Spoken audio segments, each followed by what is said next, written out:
하나님 말씀 같이 보시겠습니다. 빌립보서 1장 22절로 26절까지 말씀입니다. 빌립보서 제1장 22절로 26절입니다.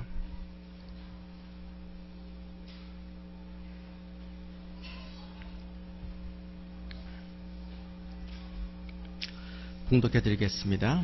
그러나 만일 육신으로 사는 이것이 내 일의 열매일진데 무엇을 택해야 할는지 나는 알지 못하노라.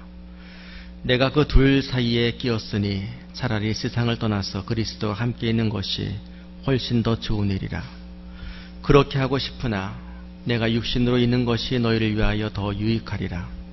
내가 살 것과 너희 믿음의 진보와 기쁨을 위하여 너희 무리와 함께 거할 이것을 확실히 아노니 내가 다시 너희와 같이 있으므로 그리스도 예수 안에서 너희 자랑이 나로 말미암아 풍성하게 하려 함이라. 아멘. 오늘 말씀의 제목을 한번 보시길 바랍니다. 살고 싶은 마음과 죽고 싶은 마음. 설교 제목치고는 좀 원초적인 그런 제목입니다. 살고 싶은 마음과 죽고 싶은 마음. 여러분 그 두 가지 마음이 있습니까? 여러분에게는 살고 싶은 마음, 죽고 싶은 마음, 이게 모든 사람들에게, 정서적인 사람에게는 이 두 가지 마음이 있습니다. 이 마음이 과연 나에게 어떤 의미로 사로잡고 있느냐, 자리 잡고 있느냐는 말씀입니다. 먼저 죽고 싶은 마음이 사실 누구에게나 있습니다. 이 말에 동의하지 않는 분이 있을 거예요. 목사님, 죽고 싶은 마음은 좀 없어요. 난 죽기 싫어요. 죽음이 두렵고 죽음이 왠지 꺼림칙하고 좀 그래요. 뭐 이런 생각을 하고 계신 분들이 있는지 모르겠습니다만은 한번 바꿔 생각해 보십시오. 죽는다고 하는 것이 뭡니까? 죽는다고 하는 것이 우리 신앙적인 의미에서 죽음 말고 그냥 모든 사람이 공감하는 죽음이라고 하는 것은 사실은 쉼과 아주 근접합니다.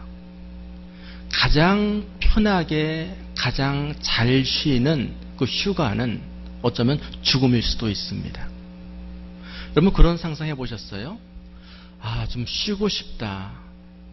공부하느라고 일하느라고 또 크고 작은 사건에 휘말려서 한참 후달리고 이게 호되게 당하고 난 후에 또 어떤 인간관계 때문에 참 힘들고 잠 못 이루고 이런 가운데 좀 쉬고 싶다라고 하는 생각 한 번쯤은 해보셨지요? 그때 여러분들이 상상했던 쉼이 어떤 것입니까? 그야말로 전쟁이 일어나도 들리지 않는 그곳으로 가서 그냥 뭐 주식이 떨어지고 금리가 올라가고 내려가고 뭐 별일이 다 일어나도 전혀 소식이 닿지 않는 그런 어떤 외진 곳으로 완전 자연, 사람이 없는 그곳으로 가서 자연과 내가 하나가 되어 거기에 묻혀 마음대로 자고 또 열대과일을 배고프면 따먹고 샘솟는 옹달샘에 그냥 뭐 누가 뭘 할 사람 없으니까 그냥 거기 엎드려서 물을 마음껏 마시고 그리고는 마음껏 또 자고 소리 지르고 욕할 사람 욕하고 뭐 이러는 삶.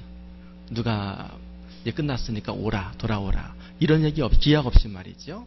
내가 있을 수 있을 만큼 거기 거하면서 있는 그런 삶을 상상해 보지 않았느냐라는 말씀입니다. 저는 참 여러 차례 그런 생각을 해봤습니다. 여러분들도 아마 그런 생각을 한두 번쯤은 다 해보신 줄로 그렇게 생각을 합니다. 자, 그런데 아무에게도 간섭받지 않고 그야말로 전쟁이 일어나도 모르는 그런 상태 다 내려놓고 그리고 그냥 뭐 쉴 수 있는 그 상태가 어쩌면 죽은 사람의 상태와 근접하진 않습니까? 죽은 사람은요, 사람이 죽으면은 뭐 살아있을 때는 작은 일에 막 뭐 엎치락 뒤치락 했던 사람도 일단 숨이 딱 끊어지고 나면은요, 주위에 무슨 일이 나도 전혀 변화가 없습니다. 영향받지 않습니다. 아니 그 죽은 사람의 손발을 누가 잘라가도 거기에 얼굴 하나 찝히진 않습니다. 죽음이라고 하는 것은 어쩌면 이 쉼과 가장 밀접하다라고 생각할 수 있습니다. 무슨 우리 OECD 국가 중에서 제 자살 1위, 2위를 달리는 이 나라에서 목사님이 좀 이상하다라고 생각하는 분이 계시겠습니다만 좀 더 들어보시길 바랍니다. 사람들은 누구나 이 쉼을 원하지만 이 쉼이라고 하는 것은 사실은 죽음의 그것도 그림자, 한 투영된 모습이다라고 말씀입니다. 그런데 참 이상한 것은 그렇게 사람이 쉼을 원하지만은 쉼의 어떤 완성체로 보여지는 죽음은 누구나 두려워하고 피한다라고 하는 말씀입니다. 많은 사람들이 인간의 이 가장 기본적인 욕구인 죽음을 외면하며 삽니다. 자, 그러나 우리 예수 믿는 성도는, 거듭난 이 성도는 이 죽음에 대한 욕구에 충실하며 사는 것, 이게 바로 믿음의 삶이다라는 말씀입니다. 오늘 본문의 말씀 22절과 23절을 보게 되면은 바울이 바로 이 문제 때문에 갈등을 하며 고민하고 있음을 우리가 알 수 있어요. 그가 이 고민하는 게 뭡니까? 그의 그 위치는 지금 인 위치입니다. 한 선택의 그런 그 명제와 다른 선택의 명제 속에 끼어서 오른쪽을 택할까 왼쪽을 택할까라고 지금 고민을 하고 있는 그런 모습입니다. 자, 그럼 오른쪽은 뭐고 왼쪽은 뭡니까? 지금 바울이 22절에서 얘기하는 것은 잘 사는 모습입니다. 그냥 대충 사는 게 아니라 열매 있는 삶, 뭔가 의미 있는 삶, 결과 있는 그 삶을 살고 싶은 그 욕망이 있고, 또 한편으로는 그게 아니라 23절에 보게 되면은 이 삶을 떠나서 그리스도와 영원히 함께 거하는 완벽한 쉼, 죽음, 이 사이에서 이럴까 저럴까 이러지도 저러지도 못하는 고민이 바로 지금 바울의 고민이다라는 말씀입니다.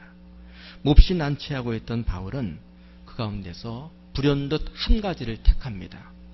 바울은 어느 쪽으로 마음이 기울입니까? 살고자 하는 쪽으로 기울였어요? 아니면은 죽고자 하는 쪽으로 기울였습니까? 오늘 22절 한번 보십시오. 22절을 보게 되면은 그러나 만일 육신으로 사는 이것이 내일의 열매일지인데 무엇을 택할는지 나는 알지 못하노라. 내가 그 둘 사이에 끼었으니 차라리 세상을 떠나서 그리스도와 함께 있는 것이 훨씬 더 좋은 일이라. 바울이 어느 쪽으로 마음이 기울고 있습니까? 사는 쪽입니까? 죽는 쪽입니까? 훨씬 좋다라고 하는 것은 바로 죽는 쪽으로 그의 마음이 쏠리고 있음을 본문은 우리에게 보여주고 있습니다. 마치 이런 얘기죠. 멋진 두 남자와 교제하던 한 그 여자가 있습니다. 그런데 프로포즈를 받았습니다. 공교롭게도 같은 날 동시에 받았어요. 이 두 사람은 너무나 멋집니다. 그야말로 능력도 있고 마음도 곱고 외모도 훤칠하고 그리고 모든 걸 갖춘 사람인데, 그리고 둘과 이 교제를 하며 행복하게 살고 있었는데 동시에 프로포즈를 한 겁니다. 그러니 이 사람을 택하자니 이 사람이 아깝고, 이 사람을 택하자니 이 사람이 아깝고, 이런 고민에 빠져 있다가 고민하다가 그래도 이 사람을 택하겠어 라고 하는 게 지금 바울의 심정입니다. 바로 바울은 사는 마음과 죽는 마음 사이에서 둘 다 좋다는 말이지요. 의미 있게 사는 것과, 그리고 아무리 의미 있는 일을 한다, 열매 있는 일을 한다라고 할지라도 그것보다는 내가 죽고 주님과 함께 있는 것이 좋다라고 하는 그런 선택으로 해서 마침내 죽음을, 주님을 택하는 것, 그게 바로 바울의 심정이다라는 말씀입니다. 성도는 이 땅을 살면서 늘 이런 행복한 고민 속에 살아야 될 줄로 믿습니다. 세상 사람들이 가장 무서워하며 피하고 회피하는, 생각조차 하기 싫은 죽음을 우리는 자신 있게 생각하며 그 죽음을 자신 있게 그 앞에서 당당하고 떳하게 사는 그 믿음의 삶이 바로 거듭난 성도의 삶의 실체가 될 것입니다. 늘 죽음을 생각해야 됩니다. 죽음이 바로 내 앞에 있다. 죽음의 이 시점이 오늘 밤이 될 수도 있고 내일 아침이 될 수도 있다. 그러나 나는 두렵지 않다라고 하는 그런 분명한 이런 마음, 이게 바로 거듭난 사람의 증거가 될 수 있습니다. 이 죽음이라고 하는 이 마음을 깜빡 잊어버리고 혹은 우리가 외면하며 살 때에 거기에서 죄가 발생하고 거기에서 성도답지 못한 그런 언행 심사가 나올 수밖에 없다는 말씀입니다. 우리가 살다가 좀 하나님을 향해서 좀 불편한 마음이 생길 때가 언제입니까? 우리가 성도로 살면서 성도답지 못한 말을 하게 될 때가 언제입니까? 그때는 바로 우리가 죽음을 잃어버렸을 때입니다. 평생 내가 열심히 땀 흘려 번 돈을 내가 믿었던 친구에게 사기를 당해서 다 잃어버렸습니다. 그때 뭐 예배가 안 되지요. 찬양이 안 되지요. 기도가 안 되지요. 그러나 그 시점에 죽음을 인식해 보십시오. 오늘 아침에 사기를 당한 것을 알았습니다. 그 믿었던 친구가 나의 모든 돈을 다 챙겨서 알지 못한 나라로 출국했다라고 하는 소식이 확인되어졌습니다. 뭐 그야말로 뭐 뒤집어지지요. 세상에 그 친구가 나에게 그럴 수가 있을까? 뭐 하나님의 은혜, 사랑 이 생각이 안 납니다. 자, 그런데 오늘 밤이 내 인생의 끝이다. 죽음을 인식했다라고 한다면은 그 친구에 대한 분노가 그날 하루에 그의 삶을 망치겠습니까? 아니면은 털어버리고 남은 시간 12시간을 내가 어떻게 살 것인가, 내 인생을 어떻게 마무리할 것인가에 대해서 희망적으로 건설하는 생각을 하겠냐라고 하는 말씀입니다. 늘 우리가 살아가면서 작은 일에 낙심하고 작은 일에 분노하며 또 작은 일에 욕심을 부리며 성도답지 못하는 행동을 하게 되는 것은 바로 이 죽음이라고 하는 마음을 외면하며 살고 있기 때문이 아니냐라고 하는 말씀입니다. 여러분에게 한 상상력 테스트 문제를 한번 내보겠습니다. 우리 새얼음교회가 교단으로 본다고 한다면은 어떤 교단입니까? 장로교입니까? 감리교입니까? 잘 모르세요. 나갔다 오십시오. 감리교입니다. 자, 감리교회를 시작하신 그 목사님이 계시죠? 그분이 누굽니까? 존 칼빈이십니까? 아니면 존 웨슬리입니까? 존 웨슬리. 자, 존 웨슬리 목사님에게 한 제자가 이런 질문을 했습니다. 죽음에 관한 질문이죠. 목사님, 오늘 자정에 하나님께서 목사님을 데려가신다라고 한다면 오늘 하루를 어떻게 사시겠습니까? 이 질문에 이 존 웨슬리 목사님은 정말 멋진 답을 하셨습니다. 어떤 답을 하셨을까? 한번 그 상상을 한번 해보시길 바랍니다. 우리 감리교를 처음 시작하신 정말 그리스도의 참사람 이 존 웨슬리 목사님은 오늘 밤 주님이 밤 12시에 당신을 데려간다고 한다면 지금부터 남은 이 시간을 한 18시간을 어떻게 살겠습니까? 라고 하는 질문 속에 그분은 정말 명답을 하셨습니다. 어떤 멋진 답을 했을까? 여러분이라면 어떤 답을 하실까? 한번 상상을 해보십시오. 그분은 이렇게 답을 했습니다. 나는 평상시처럼 복음을 증거할 겁니다. 그리고 말씀을 준비하면서 30분 먼저 다른 날보다 잠자리에 들겠습니다. 여러분 멋진 말 아닙니까? 다른 날처럼 똑같이 살다가 단지 오늘 이 나의 삶의 마지막 자정에 자는 가운데 나를 데려가신다라고 한다면 나는 하던 일을 좀 빨리 서둘러서 마치고 30분 먼저 잠자리에 들겠다. 바로 그는 죽음을 초월한 그 삶, 죽음 앞에 늘 당당하며 부끄러움이 없는 그 삶을 늘 죽음을 인식하며 삶을 사는 그런 멋진 생이었다라고 하는 말씀입니다. 바라기는 우리 새롬교회 모든 교인들도 우리 감리교인으로서 이 존 웨슬리 목사님의 후예로서 말이지요. 죽음에 관해서 늘 그런 그 멋진 말을 남기며 이 삶을 맞닥뜨릴 수 있도록 살아가는 그런 여러분이 되시기를 주님의 이름으로 축원을 드립니다. 참 성도로서 구차한 게 뭡니까? 성도로서 죽음을 외면하며 영원히 안 죽을 것처럼 사는 게 이게 부끄러운 일입니다. 죽는다는 것을 인정하며 그 마음에 당당하게 부끄러움이 없이 담대하고 충성스럽게 사는 것, 이게 바로 성도의 바른 마음일 것입니다. 두 번째 마음을 같이 한번 생각해 보겠습니다. 자, 첫 번째는 죽고자 하는 마음입니다. 참 좋은 마음이죠. 두 번째는 살고자 하는 마음입니다. 모든 사람들은 살고자 합니다. 정상인이라고 한다면 이 살고자 하는 욕구가 얼마나 강한지 모릅니다. 그래서 이 살고자 하는 욕구가 제대로 표현된 말이 well-being, 또 long-being 이런 말입니다. 오래 사세요. 부자로 사세요. 성공에 사십시오. 박수를 받으면 사십시오. 칭찬을 받으면 사십시오. 멋지고 제대로 사십시오라고 하는 그런 그 인사를 받기를 좋아하며 그렇게 되기를 원한다라고 하는 말씀입니다. 한번 여러분에게 세 가지 질문을 드릴 테니까 이 질문에 그건 정말 내가 원하는 삶입니다. 이런 분 있으면 손을 드시길 바랍니다. 거짓말 하시면 안 되고요. 그러면 오늘 상품이 마련되어 있습니다. 첫째로 나는 시시하고 따분하게 살고 싶다. 그게 접니다. 손 들어 보십시오. 난 시시하고 따분하게 살고 싶다. 상품이 있다는 말씀입니다. 없어요? 두 번째, 난 어렵고 힘들게 살고 싶다. 그런 분도 안 계십니까? 세 번째로, 대충 살고 싶다. 있을 듯한데요. 난 대충 살고 싶다. 없으십니까?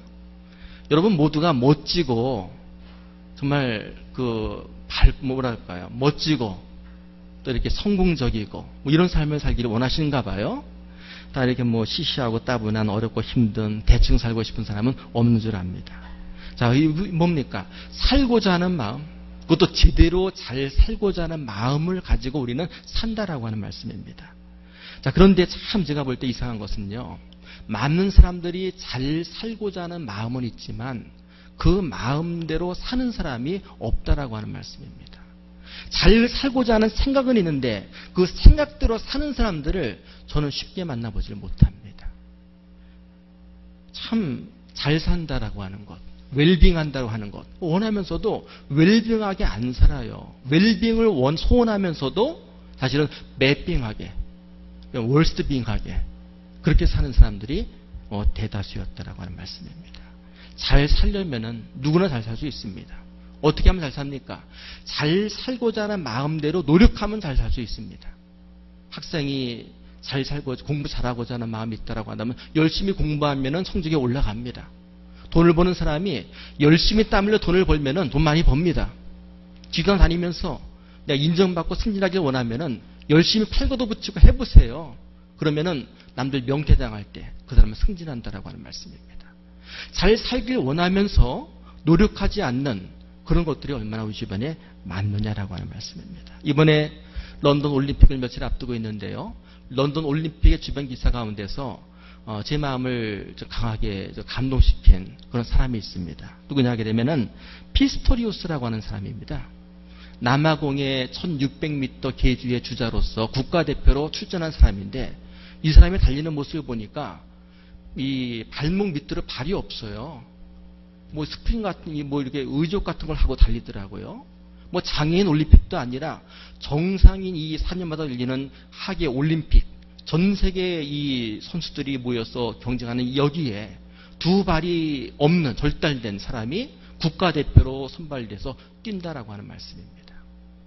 여러분, 그는 하고자 하는 마음이 있을 때에 했습니다. 노력했습니다. 결과론적으로 두 발이 멀쩡한 사람들을 다 제치고 국가대표로 발탁됐다라고 하는 말씀입니다. 잘 살길 원하면은, 멋지게 살길 원하면은, 그렇게 노력하면은 누구나 될 수 있다라고 하는 말씀입니다. 목사님, 저는요, 노력해도 안 돼요. 노력해도 안 되십니까? 어디가 불편해서요? 어디가 부족해서요?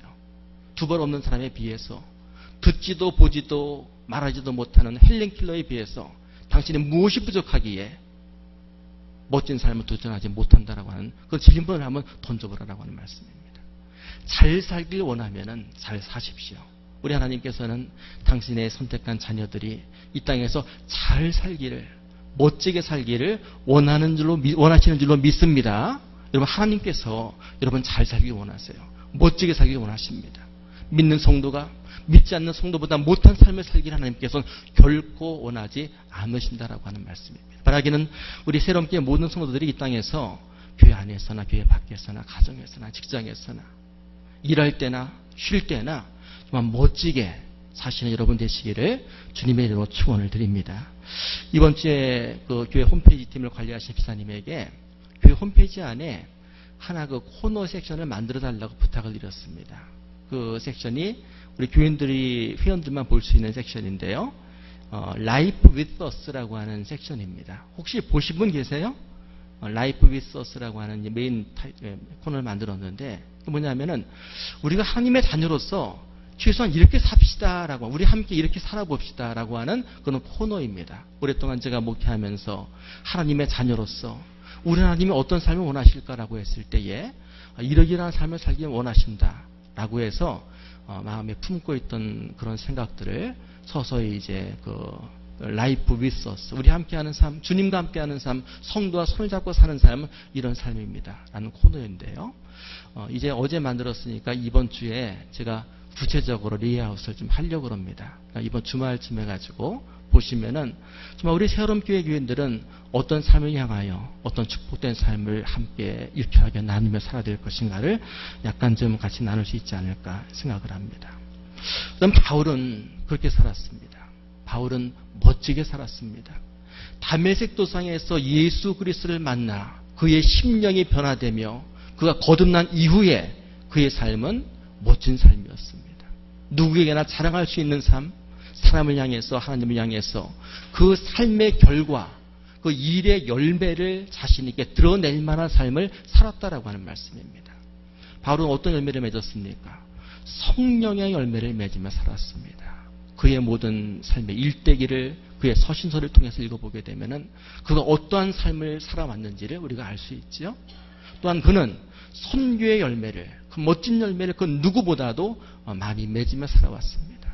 주님께는 많은 제자가 있었지만 육신으로 이 땅에서 주님과 함께 동거하는 삶을 살지 못했지만 영적으로 만났지만 그 요즘에 영적인 저자가 되어서 그 어떤 제자보다도 많은 지역을 다니며 주님을 증거하며 주님의 이름으로 세례를 주며 교회를 세우는 그런 일들을 바울은 했다라고 하는 말씀입니다. 얼마나 그 아름다운 선교 열매를 맺었느냐라고 하는 말씀입니다. 여러분께서도 정말 이 열매 맺는 그 삶, 웰빙이 뭡니까?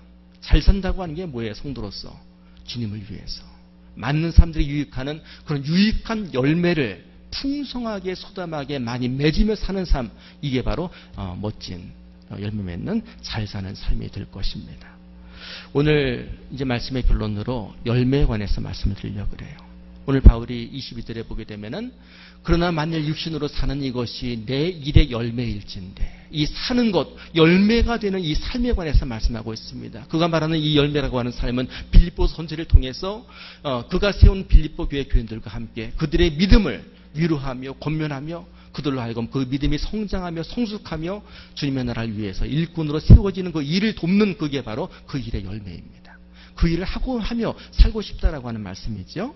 자, 그런데 여기 열매라고 하는 것에 대해서 우리는 특별히 두 가지 특징을 생각해 봐야 되겠습니다. 열매하게 되면은요, 열매는 속에 있는 것이 그대로 드러나는 것이 열매다라고 하는 말씀입니다. 수박씨 속에는 뭐가 있습니까? 거기 수박이 담겨져 있습니다. 수박씨를 아주 멋진 포도주가 생산되는 포도 농원에 심었다고 해서 포도가 되지는 않습니다. 그 속에 있는 것이 열매로 드러나는 거예요. 그래서 우리가 성령이 우리 속에 계시면 성령이 드러납니다. 선교의 열정이 우리 속에 있으면 선교의 열매가 드러납니다. 내 속에 있는 것이 내 말로서 내 행동으로 드러나는 것, 이게 성도의 삶의 열매가 된다는 말씀입니다. 그러므로 예수님께서도 사람을 평가하실 때에 그 사람이 누구인지는 그 열매를 통해서 그들을 알리라라고 말씀을 하십니다. 여러분 누구십니까? 여러분의 믿음이 어떤 모습이에요? 나의 믿음의 점수를 알고 싶으면은 내 삶을 통해 드러나는 이 말, 행동, 삶의 결과를 주변 사람들에게 평가를 받아보시길 바랍니다. 내 삶의 열매가 내 속이라고 하는 말씀입니다. 그러므로 열매라고 하는 것은 속이 그대로 드러나는 거라고 한다면은 먼저 좋은 열매를 맺기 위하여, 의미 있는 제대로 된 삶의 열매를 맺기 위하여 우리는 속의 변화를 먼저 경험해야 된다라는 말씀입니다. 속 사람이 변하면 모든 일들이 선한 열매로 드러나게 되어 있습니다. 하나님께 영광과 찬송이 되는 삶이 그냥 무슨 일을 하든지 간에 그 사람의 말과 행동과 하는 손길 닿는 곳마다 이 열매로, 의의 열매로 맺혀지게 된다라고 하는 말씀입니다. 목회하다 보게 되면 그런 분이 계십니다. 기도 열심히 해요. 훌륭한 믿음의 가문에서 태어나셨습니다. 또 성경 공부도 많이 하는 것 같아요. 많은 탤런트, 능력이 잠재력에게는 있습니다. 열심히 또 교회를 합니다. 그런데 열심히 일을 하는데, 땀 흘려 주님을 위해서 성도를 섬기며 일을 하는데 결과가 좋지는 않습니다. 그 사람이 일하기만 하면은 사람들의 시험에 들어요. 주변 사람들이.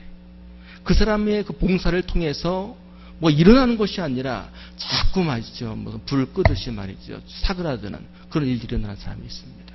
애는 씁니다. 보기에 애처로워요. 열심히 기도하며 하는데 결과가 없다라고 하는, 열매가 맺히질 않습니다. 입만 무성합니다. 그런 거 하게 되면은 별로 열심히 하는 것 같지는 않습니다.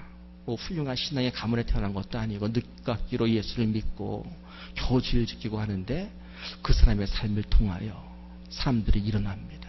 위로를 받습니다. 권면을 받습니다. 낙심했다가 다시금 하나님의 큰 일꾼도 일어나는 역사들이 일어난다는 말씀입니다. 그 이유가 뭡니까?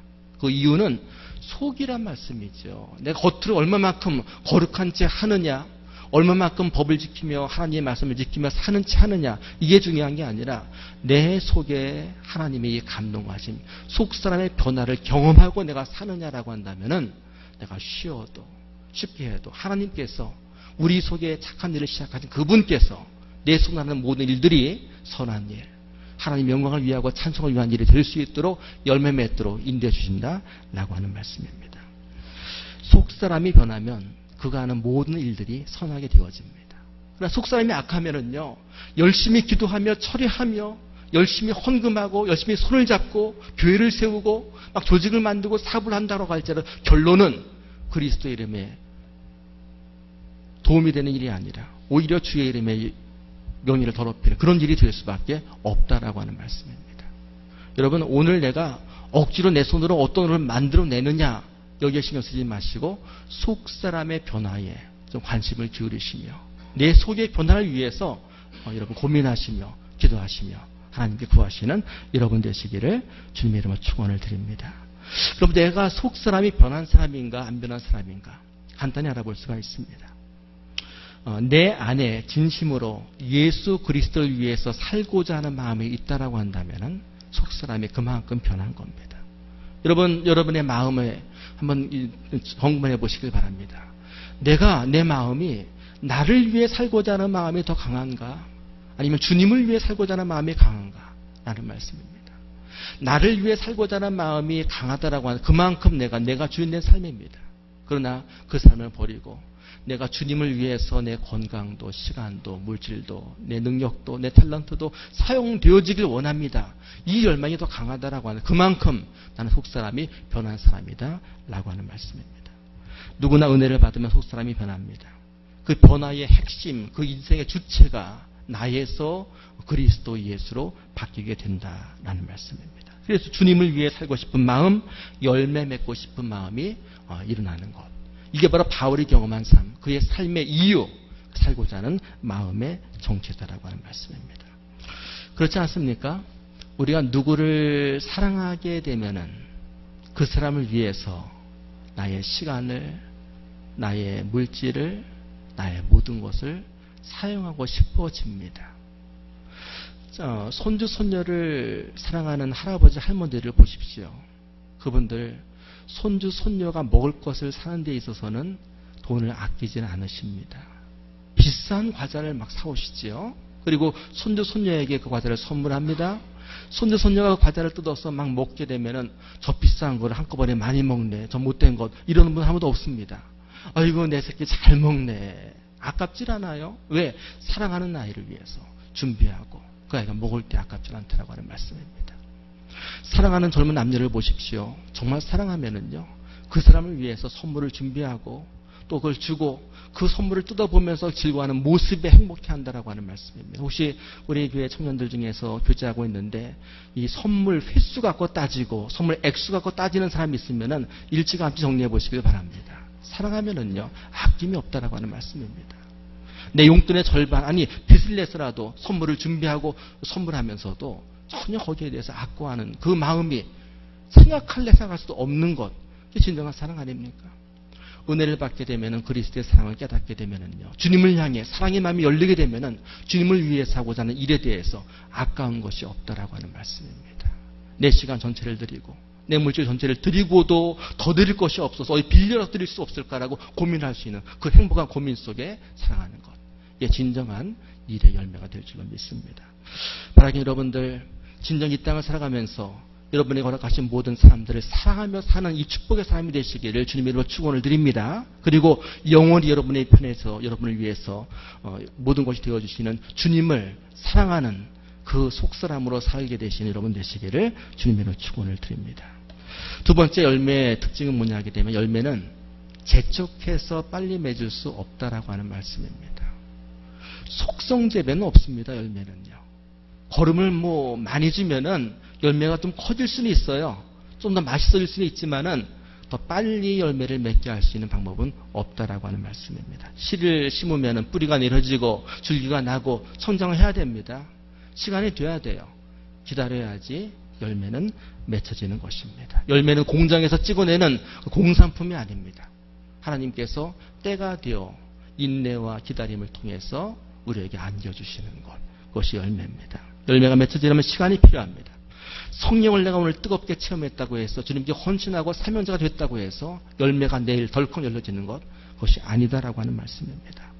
우리는 열매 맺혀질 때까지 그 사랑을 간직하며 지속적으로 성령님과 교제하며 말씀 안에 거하는 이 끈질김이 우리 삶에 있어야 열매를 맺게 된다라고 하는 말씀입니다. 늘 믿음의 생활을 하면서 교인들의 삶을 보면서 은혜 받는 것 참 중요합니다. 오래 가지를 못해요. 자꾸 변합니다. 아직 열매가 없다고 해서 내가 땀을 흘렸는데 목상 열매가 없습니다. 뭐 잘못된 건 아닙니까? 옮겨주세요. 다른 거 심어주세요. 열매라고 하는 것은 이게 안 맺히는가? 이게 안 되나 보다 라고 할 때에 맺혀지는 것이 열매인 줄로 믿습니다. 여러분들 이 기다림에 이 거함에 좀 익숙한 그런 여러분이 될 수 있도록 기도해 보시길 바랍니다. 예수님께서 포도나무의 비유를 통해서 우리 성도의 삶을 비유해 주실 때에 요한복음 15장에 보게 되면 뭐라고 말씀하셔요? 너희는 포도나무 가지다라고 얘기하십니다. 이 포도나무 가지가 열매를 맺으려면 그 요한복음 15장의 무수한 말씀 가운데서 결론이 무엇입니까? 가지가 열매를 맺으려면 어떻게 해야 돼요? 열매 맺는 법을 배워야 된다라고 하지 않으십니다. 열매 맺기 위해서 열매 맺는 기술을 수입해 와야 된다 얘기하지 않으십니다. 한 가지만 말씀하시죠. 붙어 있어라라고 말씀합니다. 요한복음 15장 4절에 보게 되면 가지가 포도나무에 붙어 있지 아니하면 스스로 열매를 맺을 수 없나니라고 말씀합니다. 여러분이 지금 이 그리스도 예수의 나무에 내가 붙어 있는가? 떨어져 있는가? 거의 떨어져서 지금 멀리가 있는가? 나의 위치를 한번 확인해 보시길 바랍니다. 그리스도 안에 붙어 있으면 누구나 어떤 가지나 아무리 연약한 가지라고 할지라도 소담스러운 아름다운 하나님 영광되는 열매를 맺게 될 줄로 믿습니다. 기도하시겠습니다. 오늘 함께 들은 말씀 기억하면서 잠시 자리에서 일어나셔서 같이 기도하는 시간 갖도록 하겠습니다. 오늘 우리가